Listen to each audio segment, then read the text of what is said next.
what are the different elements to an onboard program? Because I find with onboarding, it can mean so many things to different people, to different organizations.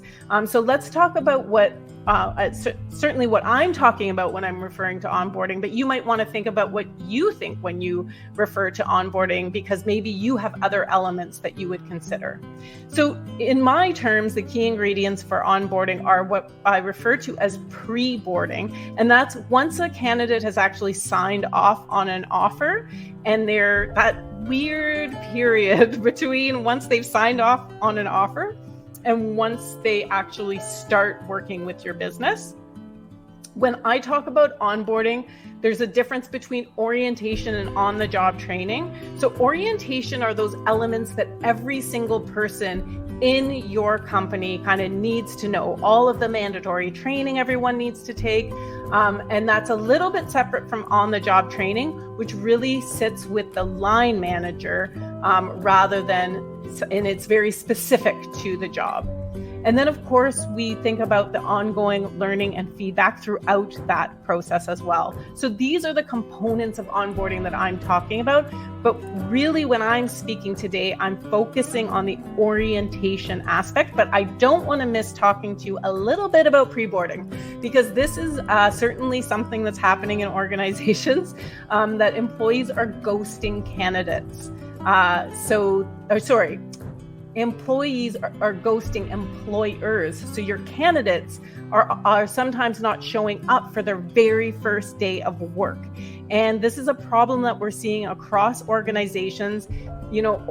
Companies that hire, like manufacturing tends to suffer from this a lot. But there's, it's a big problem, and it's one that's actually pretty easily fixed. So remember when I said there's some ideas you can implement immediately, a few of these are easy to implement fast.